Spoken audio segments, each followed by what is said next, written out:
আগামী শুক্রবার থেকে 3 দিনের জন্য ভোর 4:30 থেকে সকাল 7:30 পর্যন্ত যান চলাচল বন্ধ থাকবে বিদ্যাসাগর সেতুতে। ওই সময় ভারী গাড়ি নিবেদিতা সেতু, ছোট গাড়ি হাওড়া সেতু ব্যবহার করতে পারবে। Kolkata deputy police commissioner traffic Y S. Jagannath Rao এবং deputy police commissioner traffic Sujata Kumari Binapani আজ সাংবাদিক বৈঠকে কি ব্যবস্থা নেওয়া হচ্ছে সে সম্পর্কে জানান।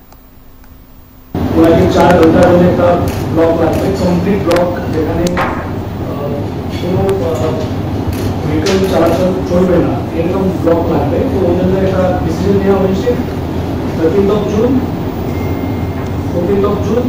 ও 15 জুন সকালে 4:30 থেকে 7:30 পর্যন্ত কোনো regular movement will not be there on the second Hooghly bridge and Vidyasagor bridge for the ongoing repair work of the HRDC. আমাদের যা কিছু গাড়ি আছে আমরা হাওড়া ব্রিজ দিয়ে যেতে পারি, তার সাথে আমরা নিবেদিতা ব্রিজ দিয়েও যেতে পারি, কিন্তু জাস্ট বিদ্যাসাগর সেতুটা বন্ধ থাকবে। তার জন্য কলকাতা দিক থেকেও একটা ডাইভার্সন প্ল্যান হচ্ছে, তার সাথে সাথে হাওড়া দিক থেকে একটা ডাইভার্সন প্ল্যান হচ্ছে। আমরা গুডস ভেহিকলস যারা আসে তাদের জন্য ফুল মানে এই Kona expressway plus second Hooghly bridge পুরো চলাচল বন্ধ থাকবে।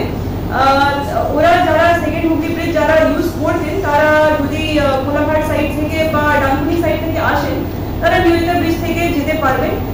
যদি কোনো ছোট গাড়ি হোক, বাইক হোক, বাসেস হোক, স্কুল বাস হোক, এই সব গাড়ি আমাদের এমার্জেন্সি সার্ভিসের সব গাড়িগুলো আমরা হাওড়া ব্রিজ দিয়ে আমরা নিয়ে যেতে পারবো। তার জন্য আমরা বিশেষ অ্যারেঞ্জমেন্টও করছি, আমাদের ট্রাফিক অ্যারেঞ্জমেন্ট থাকবে। যদি কিছু কারোর